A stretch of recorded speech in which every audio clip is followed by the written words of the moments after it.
I was always on the run, worried by what I'd become. Stéphanie adore les bébés, tant et si bien qu'elle en a fait son métier. Elle est infirmière dans le service de néonat d'un grand hôpital belge. Son truc, ce sont les bébés un peu trop pressés, ceux qui n'attendent pas les 9 mois réglementaires pour rencontrer leurs parents. Stéphanie donne à ses tout petits enfants la force nécessaire pour qu'ils puissent un jour prendre leur envol et quitter son service.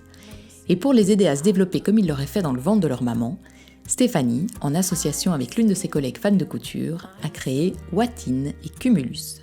Il s'agit de petits cocons révolutionnaires qui ont rapidement trouvé leur place dans le service de néonat de 9 hôpitaux en Belgique. Dans ce nouvel épisode de My Name is Mom, Stéphanie me raconte sa vie de maman et son métier si important. Si mon bébé était né trop tôt, c'est à elle que j'aurais voulu le confier. Bonne écoute. Bonjour Stéphanie, merci de me recevoir chez toi. Merci de recevoir My Name is Mom. Je suis ici pour discuter avec toi de toi en tant que maman, mais aussi de toi en tant qu'infirmière dans un service pédiatrique en néonat. Donc je voulais d'abord que tu m'expliques simplement qui es-tu et de qui est composée ta famille. Eh bien, bonjour, donc moi c'est Stéphanie, j'ai 39 ans, je suis infirmière pédiatrique en néonat, je travaille depuis 17 ans dans une unité intensive. Je suis maman de 2 enfants, de 7 et 9 ans, et femme, mariée. Tu es maman de 2 enfants, est-ce que tu as toujours voulu être maman ? C'est une question que j'aime bien poser parce que j'ai l'impression que ça pose un peu les jalons de la suite de l'interview, donc je t'écoute. J'ai toujours voulu, je suis passionnée par les bébés et je n'imaginais pas une vie sans les miens, donc non, oui. Qu'est-ce qui te passionnait justement chez les bébés ? Depuis toujours, depuis petite, j'ai toujours eu mes poupées dans les bras, mes vies autour des poupées. Mon métier, je me suis directement dit que j'avais envie d'avoir un travail autour des bébés. J'ai en plus eu ce petit coup de cœur pour les prématurés qui fait que je me suis lancée professionnellement là-dedans. Et donc du coup tu dis, tu as eu un petit coup de cœur pour les prématurés, on y reviendra évidemment après, mais c'est assez intriguant à entendre. Un petit coup de cœur pour les prématurés, ça veut dire que tout de suite tu t'es dit, il faut que je fasse quelque chose pour aider ces tout petits oui, tout à fait. Qui arrivent trop tôt. Et... Tout à fait. Dès qu'il y avait des émissions là-dessus, ça me passionnait, j'avais envie, j'aime tout ce qui est petit, tout ce qui est fragile, et on sait faire beaucoup pour les aider, donc voilà, c'était... Alors parlons un petit peu de ta première grossesse, comment ça s'est passé ? C'est un petit garçon que tu as eu qui s'appelle Elliot. Comment es-tu tombée enceinte ? Est-ce que ça a été facile ? Est-ce que c'était compliqué ? Comment tu l'as vécu ? Raconte-moi. Alors, mon petit garçon Elliot qui a 9 ans aujourd'hui, eh bien la grossesse elle a été plus qu'attendue, elle n'a pas été facile, on a fait 2 fois le tour de l'année avant de pouvoir avoir la bonne nouvelle d'être enceinte, donc ça a pris plus de 2 ans. On a eu besoin d'un petit coup de pouce, de beaucoup de traitements, ça a été compliqué. La grossesse c'est vite, on était ravis, mais c'est vite compliqué. Et donc j'ai été rapidement hospitalisée à 2 reprises dans le début, les 4 premiers mois. J'ai fait une hyperstimulation, j'ai pris 7 kilos en 1 semaine, avec des difficultés respiratoires pour me mobiliser. Et donc tout ça a été génial, mais ma santé... en peinait un peu et donc c'était très compliqué. Ça doit être particulier vu que tu rêvais tellement d'avoir un enfant et puis en fait finalement t'as pas eu une grossesse facile, t'es pas tombée enceinte facilement. Est-ce que du coup il y avait une sorte d'interrogation à ce sujet-là quand t'étais enceinte où tu te disais mais enfin pourquoi ça me tombe dessus comme ça ? Est-ce que tu l'as bien vécu ? En fait ce qu'il y a c'est que je trouve qu'une fois qu'on a le projet de devenir maman, qu'on arrête sa pilule, qu'on se lance dans ce projet, on me dit toujours « n'y pense pas, ça viendra quand ça viendra ». Et en fait, une fois qu'on arrête, chaque mois, on s'attend un peu, on se dit « et si », on se projette. Donc inévitablement, même si j'essaye de me détacher de ça, c'était très difficile, d'autant plus que je travaille au milieu de bébés, que j'avais beaucoup de collègues, beaucoup de copines enceintes, c'était la période, et donc on avait beau ne pas y penser.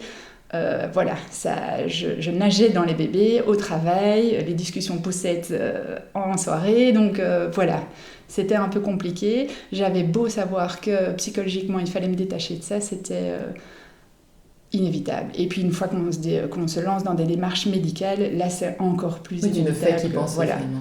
Tout le mois est rythmé, une prise de sang à telle période et puis à telle période, et donc se détacher de ça c'est très compliqué. Donc Elliot est né à terme. Oui.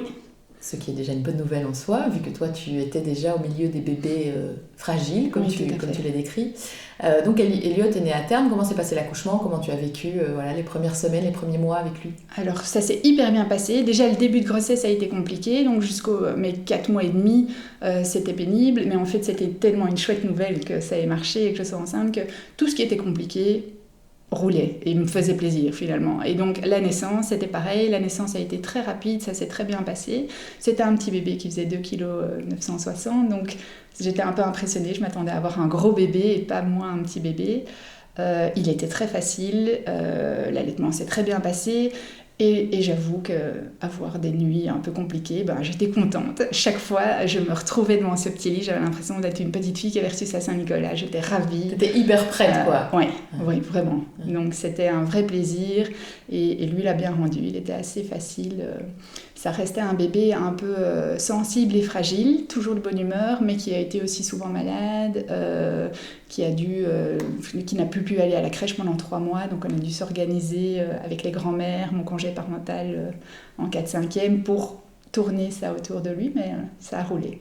Est-ce que le fait d'être infirmière en pédiatrie et donc en contact avec des enfants qui ne naissent pas à terme, qui naissent beaucoup trop tôt, a fait que tu as été plus inquiète ou au contraire, où tu savais tellement que c'était déjà une chance d'avoir eu un bébé à terme que du coup, effectivement, comme tu dis, tout roulait.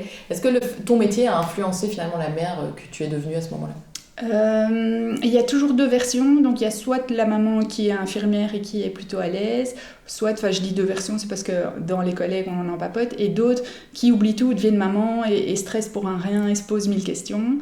Moi j'étais assez sereine et assez confiante, et j'avais un mari qui était très à l'aise par rapport à ça, parce qu'il disait qu'il pouvait compter sur moi, et donc on a toujours été assez cool par rapport à ça.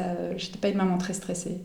Donc tu as Elliot, tu es maman, tu reprends le travail, oui. Parce qu'à un moment c'est comme ça que ça marche. Et là on te propose de faire une formation NIDCAP. Tu m'en as parlé, c'est un mot qu'on connaît parfois quand on en parle beaucoup dans les romans. Moi j'ai lu beaucoup de romans sur la prématurité où il y a des petits enfants fragiles, et ça revient un petit peu sur le tapis, mais on ne sait pas exactement ce que c'est. Donc est-ce que tu peux nous expliquer en quoi ça consiste la formation NIDCAP? Oui, alors le NIDCAP c'est une formation qui est venue des États-Unis, qui est basée sur l'observation du comportement du bébé pour pouvoir individualiser ses soins en fonction de ses besoins à lui et en intégrant sa famille. Donc en gros c'est ça. Alors dans le milieu néonatal est un milieu évidemment très bruyant, très lumineux, donc tout ça n'est pas très favorable au développement du bébé de base. Il y a les soins de développement qui font que les services mettent en place des choses pour améliorer la qualité des soins et de l'environnement du bébé. Et donc nous, avant la possibilité de faire cette formation NIDCAP, moi j'étais déjà dans ce groupe de travail soins de développement, mais c'était un de mes objectifs, je trouvais ça chouette, et une fois que l'hôpital m'a proposé cette formation, j'ai sauté dessus. Donc c'est une formation où en fait on te demande d'observer vraiment de très près tous ces petits bébés qui sont en service néonat. Qu'est-ce que tu as pu du coup observer j'aimerais que tu me racontes un petit peu l'envers du décor de cet univers qu'on ne connaît pas quand on a des enfants nés à terme. Qu'est-ce que tu observes dans ces services? Justement là tu viens de me dire quelque chose qui est assez interpellant, c'est que c'est très lumineux et très bruyant, alors qu'on aurait tendance à penser que c'est très sombre et cosy pour prendre soin des enfants. Donc, qu'est-ce que tu pourrais nous dire? Oui, alors après, ça l'était. Et puis, les hôpitaux travaillent beaucoup dessus. Ce qu'il faut savoir, c'est que quand un bébé naît prématurément, son cerveau, il n'est pas complètement développé. C'est un petit être immature, et donc il doit continuer son développement en dehors du ventre. Le ventre, c'est vraiment l'endroit idéal pour protéger ce bébé.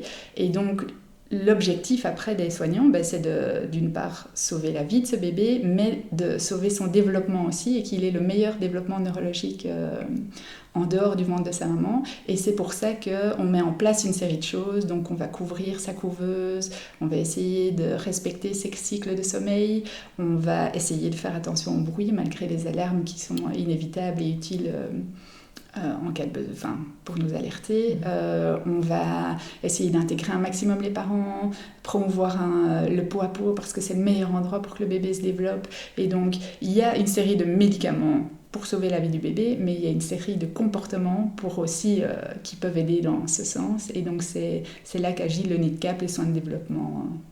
Et voilà. En termes de côté pratique et médical, à quel moment en Belgique on décide qu'un bébé né trop tôt est viable et qu'on peut s'en occuper? C'est quoi les règles chez nous dans notre pays par rapport à ça? Le terme a constamment diminué et en fait, à l'heure actuelle, c'est plutôt une discussion avec les parents. Donc on va dire qu'on peut le réanimer à partir de 25 semaines, mais en fonction de ce que les parents disent, c'est 24 et 6 septièmes. Enfin donc voilà, c'est très compliqué, très flou. Mais c'est aux alentours de la 25 semaines, là on se dit qu'il y a peut-être quelque chose à faire, mais avant ça, non. Non. Oui. Genre si on arrive à l'hôpital, on a 22 semaines, a priori le bébé il tiendra pas le coup quoi. Et donc, pas en Belgique. Ouais, c'est une discussion avec les parents. J'imagine que c'est une discussion qui doit être ultra compliquée parce que tu peux pas leur faire de promesses. Non. Tu ne sais pas comment le bébé va évoluer. Comment est-ce qu'on fait dans ces cas-là pour rentrer chez soi après, puis on voit son bébé qui va bien? Comment est-ce qu'on fait pour rentrer avec ce poids-là? C'est les explications difficiles qu'on a dû donner, les décisions compliquées qu'on a dû prendre. C'est avec les années qu'on se renforce. Je dois dire que les premières discussions comme ça ou les premières situations, c'est très compliqué. Maintenant, on sait qu'à ce terme-là, il y a un bébé sur deux qui va s'en sortir et l'autre pas. Et quand ils s'en sortent, il faut encore que ce soit dans des bonnes conditions. Et avec justement le temps passé dans ce service, on est quand même très proche des parents, des familles qui nous redonnent des nouvelles après. On sait à quel point c'est compliqué quand l'évolution du bébé n'est pas favorable, mais qui tient le coup. Enfin, je veux dire que donc on a un bébé polyhandicapé, c'est compliqué pour la famille, c'est compliqué. Et donc on sait à quel point c'est difficile. Et donc quand ça marche pas, on se console en se disant que c'est que la vie, on a décidé que ça devait être comme ça et que ça aurait été trop compliqué pour ce bébé, pour sa famille. Alors on n'est personne pour décider, c'est de toute façon toujours le bébé qui décide au final. Mais voilà, moi je me console comme ça en tout cas. Oui, il y a un côté un peu fatalité finalement où il y a des choses que la médecine ne peut pas prendre en charge. Oui, tout à fait. Donc là tu es à ta formation NIDCAB et il se fait que tu tombes enceinte. Voilà. Et que ça, c'était pas du tout C'était pas du tout prévu. C'est une formation qui dure 2 ans. Par rapport à la grossesse d'Eliott, où on m'avait dit du coup que je devais pas forcément reprendre de contraception, que ce serait compliqué, on avait un peu planifié de remettre des traitements en route, mais pas là tout de suite. Je me lançais d'abord dans cette formation. Mais j'étais très fatiguée.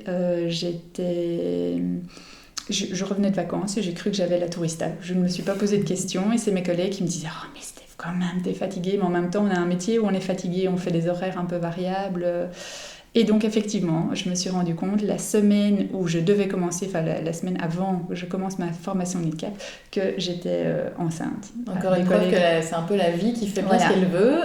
Et donc, à ce moment-là, tu réagis comment? Heureuse, j'imagine, même si c'est pas le bon moment? J'étais complètement heureuse, mais en même temps, complètement paniquée de voir un peu... Enfin, moi, quand je m'engage.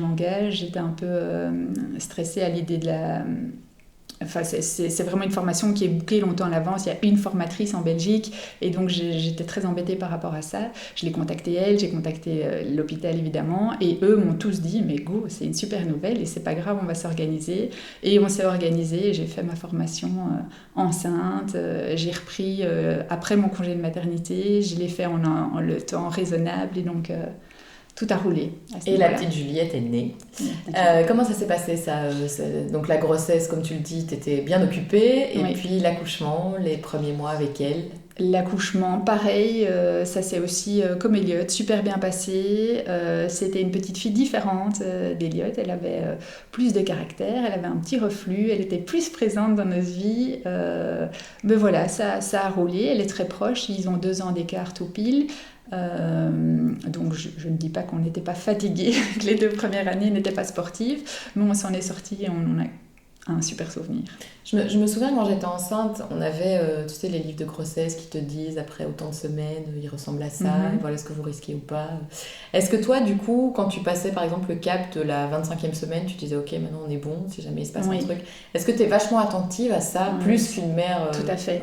En fait, pour Eliott, comme c'était une grossesse précieuse, j'ai directement été écartée, donc c'était une chance, j'ai pu passer de toute façon j'étais hospitalisée et tout ça, mais le restant de ma grossesse, j'ai j'ai pu être à la maison, faire ce que je voulais, m'écouter, être vraiment avec mon bébé. Juliette, par contre, comme il y avait cette formation, je ne suis pas restée dans les soins, mais je suis restée dans mon équipe. Je faisais du travail administratif et j'avançais sur ma formation. Ce qui fait que je suis restée... j'ai travaillé jusqu'à 26 semaines. À 26 semaines, j'ai eu un col un peu raccourci, des petites contractions qui ont fait que là, il était temps de me mettre un peu au repos. Mais je trouve ça toujours un peu délicat de devoir travailler avec un gros ventre auprès de mamans qui n'ont plus leur gros ventre. Et donc ça, c'est toujours un peu difficile. Et effectivement, quand on n'est pas écarté systématiquement dans mon hôpital et quand les filles sont enceintes, c'est toujours bizarre de soigner un bébé qui a le même poids et le même gestationnel qu'on a dans le ventre. Oui, c'est pas facile pour celles qui sont là dans le service et qui espéraient ne pas y être, donc qui n'avaient peut-être pas pensé. Tout à fait. Il n'y a rien de pire, on le sait, pour une maman qui a accouché prématurément, voir une autre maman enceinte avec un gros ventre, c'est très compliqué, ils le disent tout le temps. Donc, C'est finalement un petit peu le cas aussi quand tu fais une fausse couche et que tu dois aller à l'hôpital pour prendre les médicaments et être sous observation. En fait, tu te retrouves dans le service de maternité où tu entends les bébés pleurer. C'est un peu la vie, la mort, les choses heureuses, les choses malheureuses qui se retrouvent dans le même service, quoi. Un peu ton quotidien, quoi. Oui. En fait. Donc, cette formation se finit, Juliette naît, tout se passe bien, et tu décides, parce que visiblement tu n'es pas encore assez occupée dans la vie, de lancer une marque qui s'appelle Watine et Cumulus, et moi c'est via ce biais-là que je t'ai connue. Est-ce que tu peux me parler de ça? Donc c'est des petits cocons. Comment est-ce que tu les décris? C'est des petits cocons qui aident au développement des petits prématurés? Exactement, c'est des petits cocons qu'on a créés, c'est comme des petites poches kangourous. On voulait en fait, le bébé il est protégé par l'utérus de la maman quand il est dans le ventre. Une fois qu'il naît, il doit faire face à la pesanteur, au courant d'air, à tout un environnement un peu stressant. On a beau dire que la naissance est merveilleuse, c'est toujours quand même un choc pour le bébé qui naît. Et les bébés prématurés, d'autant plus fragiles au départ, on avait vraiment envie de leur créer ces petites enveloppes stables, peu importe qui le réinstalle dans le lit, peu importe, enfin on a chacun sa sensibilité, et on voulait il puisse avoir cette petite enveloppe, les câbles qui en sortent de façon sécure, mais qui puissent se repositionner en flexion comme dans le ventre de sa maman, ses petites mains près du visage, ce qui est difficile pour un prématuré quand il doit faire face à la pesanteur, qui rien ne l'entoure. Il va dépenser beaucoup d'énergie à essayer de maintenir cette position. Tous ne savent pas le faire et donc le cocon apporte cette enveloppe stable. Et donc, il y a des petits boutons, un tissu, une petite poche dans laquelle on peut rouler le tissu qui porte l'odeur réconfortante des parents. Et donc ça aussi, ça permet de rassurer davantage le bébé. Et un bébé moins stressé, plus détendu, a plus d'énergie pour apprendre à se développer. On sait aussi que ça favorise quand même nettement son sommeil. Il se saisit moins. S'il se saisit, il trouve des appuis et donc il va pouvoir se resécuriser et continuer sa phase de sommeil. Et un bébé qui dort, il grandit, il intègre ses apprentissages. Et voilà. Et donc ça avait tout son sens. On l'a créé au départ pour les prématurés et puis on s'est rendu compte que ça améliorait le sommeil de tous les bébés finalement, quoi. Donc voilà. Donc cette marque, elle a été créée parce que tu as observé un tas de bébés dans ta vie. Justement, quand tu les regardes comme ça, qu'est-ce que tu te dis? Enfin, vraiment, quand tu es face à un bébé comme ça et que tu dois l'observer, tu disais pendant la formation médicale, c'était 10 minutes à peu près avant de commencer les soins. Qu'est-ce qui te passe par la tête? Qu'est-ce que tu regardes? À quoi tu fais attention? Mais donc on regarde le positionnement du bébé, sa stabilité, et donc il y a des bébés qui sont très sensibles au bruit, à tout ce qui les entoure, et donc qui vont constamment bouger, dépenser de l'énergie. Et moi, ce qui me tracassait beaucoup, c'est qu'ils dépensent de l'énergie alors qu'on les croit endormis et occupés à accumuler leur petit stock d'énergie par rapport aux soins qu'on va leur demander, par rapport au fait qu'ils doivent apprendre à manger, des choses comme ça. Et donc j'étais très tracassée de me dire que j'observais un bébé qui était censé dormir, qui en fait était déjà en pleine activité comme s'il avait fait sa gymnastique et qu'on allait seulement faire les soins après. Oui, et les soins, on a tendance à penser que c'est quelqu'un qui va prendre soin de lui et qu'en fait finalement il ne doit rien faire. Mais en fait, ça lui demande énormément de présence. C'est quelque chose qui le fatigue beaucoup, oui. Et c'est là où le NIDCAP apporte cette observation. Et donc, on ne soigne plus les bébés de la même façon. Avant, on avait des routines, on les soignait toutes les X heures. On faisait en sorte que ce bébé soit tout bien, tout soigné. Mais on ne suivait pas son rythme à lui. Or, si on observe un bébé, on se rend compte qu'il a des phases de sommeil profond qu'on ne peut absolument pas interrompre parce que c'est vraiment super important pour lui. Et donc, le NIDCAP permet d'observer le bébé, de le soigner au bon moment et d'arrêter les soins au bon moment aussi. Parce que les bébés sont très costauds et donc ils vont participer aux soins, rester éveillés, et puis c'est finalement quand on les laisse, qu'on les recouvre et qu'on referme la couveuse, et ben la demi-heure d'après, ils vont avoir des besoins qui augmentent, faire des petits incidents parce qu'ils ont le contre-coup de tout ce qu'on a fait. Ouais, c'est ça, un peu comme quand on fait une course à pied, on est essoufflé, ben eux c'est un peu ça, quoi. Oui, Ils ont fait leurs exercices. C'est C'est intéressant parce qu'en fait, on dit souvent qu'un bébé n'est pas l'autre. En fait, les bons conseils que quelqu'un va nous donner ne peuvent pas du tout s'appliquer à notre propre enfant parce qu'ils ont tous leur propre caractère, et c'est d'autant plus vrai pour des prématurés finalement. On a l'impression que vu qu'ils sont tout petits et qu'ils bougent pas encore beaucoup et qu'ils s'expriment peu, finalement qu'ils pleurent pas beaucoup. Enfin, est-ce qu'ils pleurent quand ils naissent tout petits? Alors ils pleurent, ouais. Ils n'ont pas tous la force de pleurer, et finalement il vaut mieux un bébé qui pleure qu'un bébé qui ne pleure pas. Il y en a qui n'ont pas la force de pleurer, et ça veut dire qu'ils ont été au-delà dans leur réserve. Donc il y a des bébés qui parfois pleurent et puis en une fois deviennent tout mous. Et donc là, c'est vraiment on a été trop loin, ou qu'eux ont été trop loin, qu'ils ont besoin de se restabiliser, d'autant plus. Mais les prématurés, ils ont toute une série de communications. Par exemple, un bébé qui écarte les doigts, c'est un bébé qui est stressé. Si on lui permet d'agripper quelque chose, de le serrer, il va pouvoir être capable de se rassurer. Un bébé qui étend les jambes, qui ouvre les orteils, qui développe un hoquet, un bâillement. Enfin, il y a plein de petits signes, sa coloration qui change, qu'on peut observer, et c'est sa façon de nous parler. Oui, c'est ça. Donc, c'est pour terminer la question que j'ai interrompue moi-même parce que je n'avais pas la réponse à mon interrogation. Donc, un bébé prématuré n'est absolument pas son petit voisin, quoi. Ça, c'est sûr. Non. Ils ont tous leur façon de fonctionner déjà à ce moment-là. Et donc, du coup, les soins qu'on doit adapter à chaque fois en fonction. Et c'est ça qui est chouette avec ta marque, c'est que je suppose que ça fait du bien à tous les bébés. Voilà, finalement. Ça fait du bien à tous les bébés, et on observe quand ils naissent avec 3 mois en avance, qu'ils passent du coup des semaines dans ces cocons. Finalement, ils comprennent que quand on referme le cocon, c'est bon, ils sont off, ils peuvent se rendormir, et d'ailleurs leur visage se détend, ils sont paisibles, c'est chouette à voir, de se dire c'est la plus belle récompense pour toi finalement, quand tu l'habilles comme ça, quand tu l'emmaillote. Oui, parce que justement, ça permet aussi de ne pas les habiller. On sait à quel point le pot à pot est hyper important, et on voit parfois des centres où ils sont vite habillés parce que c'est vrai que quand le bébé se découvre, il a froid, il est petit, il n'a pas beaucoup de réserve, et donc ces cocons, ils sont, les plus grands en tout cas, sont watinés. On met un petit bonnet, un petit tétra dans le cocon, et du coup il y a un maximum de pot à pot. Qui dit maximum de pot à pot, c'est un bon développement, c'est l'alimentation qui est un peu plus facile, et donc c'est vraiment idéal pour le développement. Je voudrais que tu me racontes un petit peu comment ça se passe au quotidien dans le service néonat en pédiatrie. C'est un service auquel on n'a pas accès quand tout va bien pour nous, ou même quand on a quelqu'un qu'on connaît qui vient d'accoucher d'un petit prématuré, on ne peut pas aller le voir, sauf si on fait partie de la famille proche. C'est ça, c'est vraiment les tout proches qui peuvent y aller. Comment d'abord est-ce qu'on dit aux parents, en fait il va falloir sortir le bébé maintenant, alors qu'en fait ils sont peut-être juste venus parce qu'il y avait une petite angoisse, une petite douleur, quelque chose, une perte, la poche des os qui lâche. On n'imagine pas forcément qu'on va nous dire ça au milieu de la grossesse. Comment est-ce qu'on gère ça? Comment est-ce qu'on annonce ça aux parents? Alors c'est très compliqué.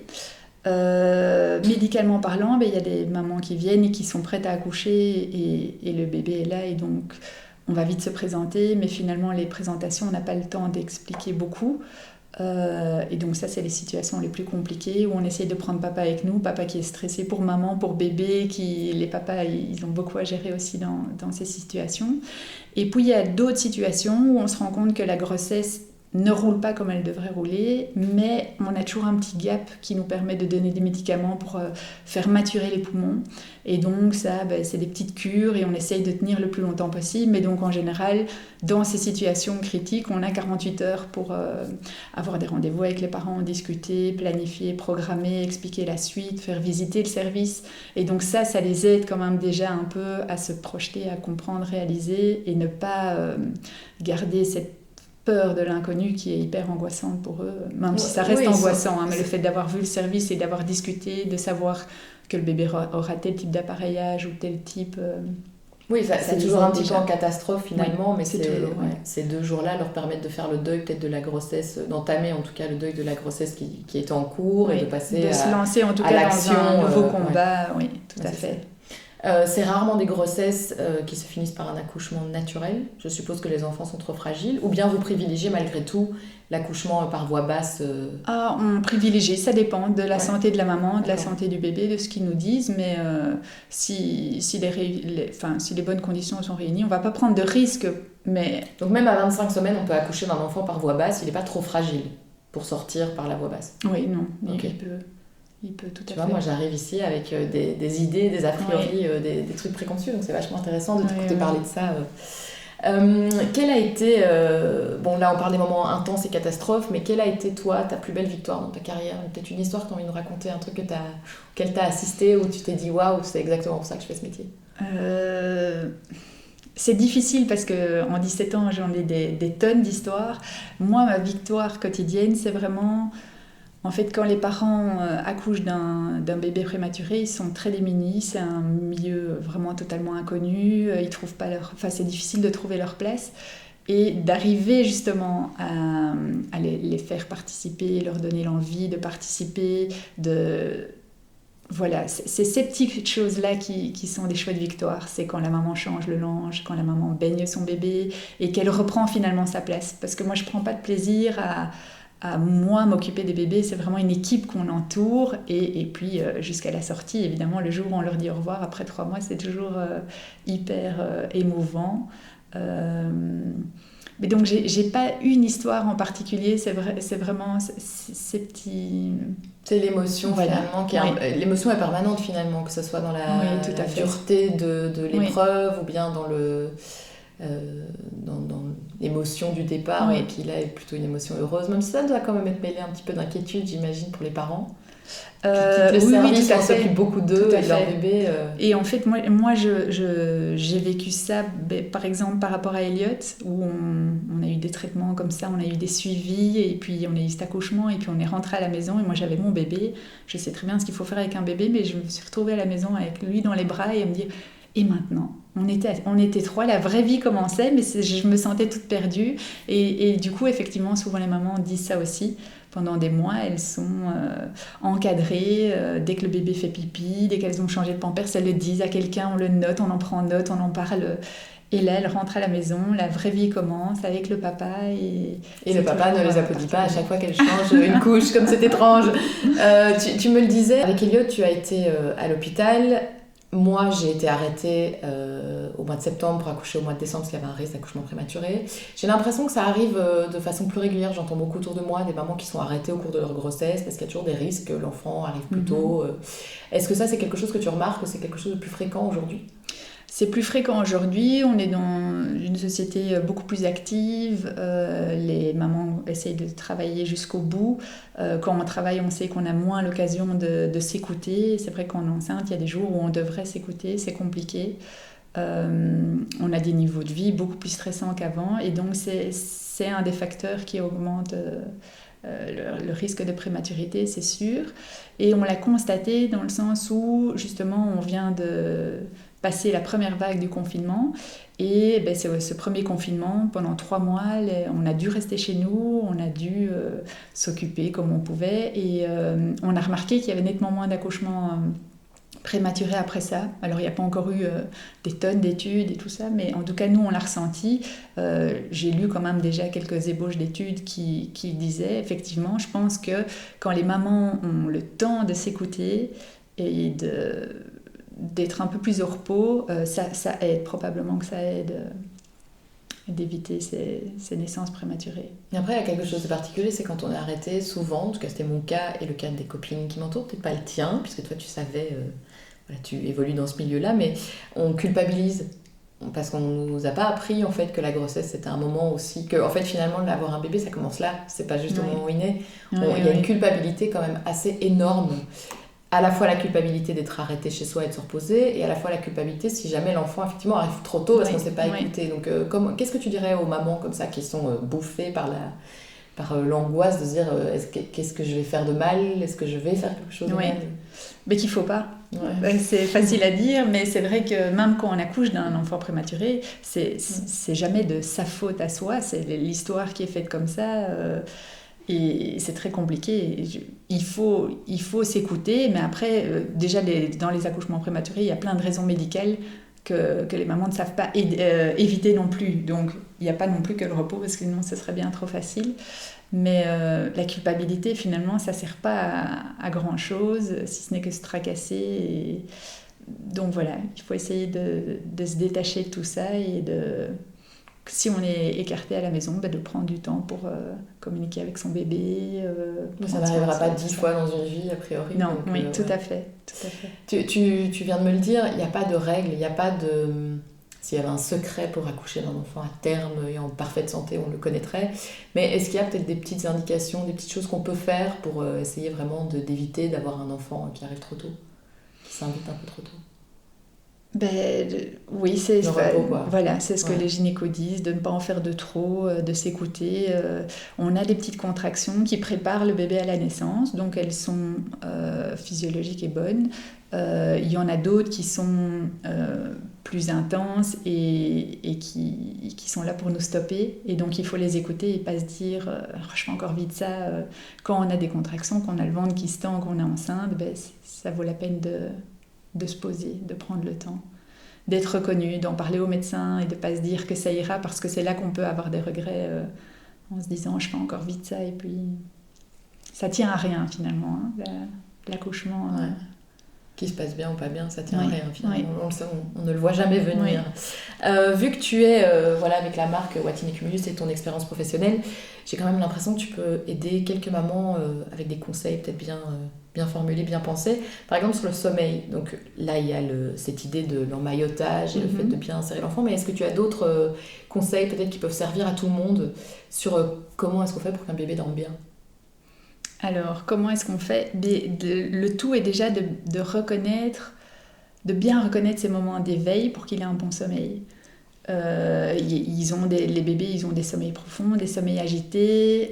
Reconnaître par exemple les premiers signes de faim, c'est difficile, mais c'est la b.a.-ba pour pouvoir nourrir correctement son bébé sans qu'il se soit agité, sans qu'il ait du coup avalé de l'air et après que ça reparte dans des renvois, dans des crampes, et donc si on repère les premiers signes de faim, qu'on répond à ces signes de faim, le bébé né à terme, il est tout à fait capable de savoir ce qu'il doit manger, quand il doit manger. Donc normalement c'est des bébés à qui on peut faire confiance.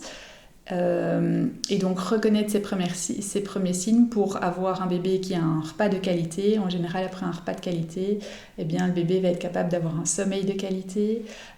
Pour un sommeil de qualité, c'est l'emmaillotement, mais l'emmaillotement pas avec les mains le long du corps comme on peut imaginer, c'est avec les mains près du visage, comme il l'avait dans le ventre, de façon à pouvoir se rassurer, téter un petit peu ses doigts s'il en a besoin au moment de s'endormir. Des petites choses comme ça. Et donc le sommeil de qualité, il tient de ce que l'enfant va manger. C'est intéressant parce qu'on n'y pense pas du tout. Nous, quand on est maman et qu'on a le nez dans le guidon, on pense que c'est juste une question de sommeil, de nuit, d'obscurité. On ne pense pas forcément... Alors, on sait l'effet de la digestion, évidemment, général sur tout le monde, mais on ne se dit pas que c'est peut-être lié aussi au fait qu'il n'ait pas assez mangé, ou qu'il ait trop mangé. Oui, en fait, moi, c'est parce que je me dis qu'un bébé qui va passer 1 heure à pleurer, parce qu'en fait, il n'est pas tip-top l'heure à laquelle on avait prévu de lui donner à manger, il va dépenser beaucoup d'énergie, du coup, il va déjà avoir avalé de l'air, pas forcément bien digéré après. Il va probablement manger peut-être moins que prévu parce qu'il sera fatigué, qu'une fois rassasié premièrement, il va vite se réendormir et donc on va le recoucher. C'est un bébé qui va se réveiller plus vite et de nouveau ça va pas être le bon timing, et donc il faut faire confiance et toujours s'organiser pour avoir être le plus cool possible. Quand c'est une première fois maman, c'est parfois compliqué, mais reconnaître les signes du bébé. Donc ça veut dire qu'on lui donne à manger presque à la demande. Oui. Parce que ça aussi, il y a 2 écoles, quoi. Il y a des... Quand on allait, on peut entendre ça peut être de l'allaitement à la demande, mais moi je donnais le biberon par exemple, et je me souviens qu'à l'hôpital, on me réveillait, et on réveillait mon fils, alors qu'il est né à 3,5 kg, il est très bien, il dormait, et on m'a dit il faut le réveiller pour qu'il mange. Ah oui. Et j'ai dit non, je sais pas. Enfin, j'ai dit oui en fait pour qu'elle s'en aille parce qu'elle me lâchait pas. Donc j'ai dit ok, je vais le faire, mais je vais pas donner. Et je l'ai laissé dormir. Et c'était une infirmière qui est venue dans ma chambre exprès me dire ça fait 4 heures, faut le réveiller. Donc en fait, il y a plusieurs écoles. Oui. J'ai l'impression. Après, est-ce que c'était peut-être les premières nuits? C'était la première nuit, mais il a dormi 6 heures, il dormait très bien, il était reposé. Et moi, j'étais très à l'aise déjà. Je sais pas, j'avais un feeling où je me disais il va très bien, il est fatigué, c'est tout. Et elle m'avait dit, est-ce que vous pouvez le réveiller pour lui donner à manger? Je ne comprenais pas pourquoi elle voulait que je le réveille, parce qu'un bébé qui dort, c'est quand même bien. C'est bien, mais après, c'est vrai que si on ne sait pas si l'accouchement a parfois été un peu plus éprouvant pour le bébé, qui dort beaucoup, il a un risque de faire une petite hypoglycémie, alors on le réveille parfois. Mais sinon, un bébé, en tout cas quand on est à la maison, qu'on est sorti de la maternité, un bébé qui a bien repris du poids, on peut lui faire confiance et le suivre. Il y a des petites exceptions, il y a des bébés qui prennent difficilement du poids, et alors là, il y a des consignes médicales. Et à quel moment, du coup, on essaie de les caler sur des horaires? Parce que c'est quoi quand tu rentres à la crèche? C'est eux qui se calent. C'est eux qui calent tout seuls. Si on suit bien leur rythme, au bout d'un moment, ils vont avoir... alors, il y a aussi... c'est important le plus rapidement possible à installer ce rythme jour-nuit. Donc la journée, ne pas faire en sorte qu'il fasse trop sombre, il peut y avoir du bruit, il peut y avoir de la lumière. Je dis pas pour les prématurés, on protège leur sommeil, mais un bébé à terme. Il peut y avoir du bruit pendant les siestes par exemple, je veux dire, on ne va pas taper des casseroles à côté, mais on peut discuter. Voilà, pas de quoi le saisir et le réveiller, mais il peut y avoir un univers sonore, un peu plus... bruyant mais doux, restons raisonnables. Et la nuit, on va faire en sorte qu'il fasse plus sombre, que si le bébé se réveille, on va allumer une petite lumière, pas le plafonnier. Et donc, comme ça, petit à petit, le bébé, il va instaurer lui-même son petit rythme circadien jour-nuit. Et donc, naturellement, s'il dort plus la nuit, il va un peu plus manger la journée. Souvent, les bébés sont un peu plus agités en fin de journée. Et donc là, parfois, ils vont accumuler quelques repas de suite pour pouvoir justement dormir la nuit. Et donc, c'est là aussi on les rythme en se disant « Mais non, t'es trop tôt, je dois tenir telle heure pour que tu puisses dormir jusque demain matin. » Eh bien, c'est là où parfois on fait capoter tout l'effort. C'est ça. Oui, plutôt. Oui, on se met quand même beaucoup la pression. Oui. On a l'impression que notre enfant, il doit dormir au bout d'un mois, qu'il doit avoir un sommeil parfait, qu'il doit tout manger. Alors que finalement, toi, ton message, c'est qu'il faut leur faire confiance, quoi. Oui. Une fois qu'ils sont rentrés à la maison et qu'ils vont bien, ces enfants savent très bien de quoi ils ont besoin. Et après, moi, je me dis, il faut leur faire confiance. Et il faut se faire confiance aussi en tant que parent. On a toujours 1001 conseils. De la maman qui a fait comme ça parce qu'elle a eu 3 enfants, de la belle maman qui a fait comme ça, de la meilleure amie.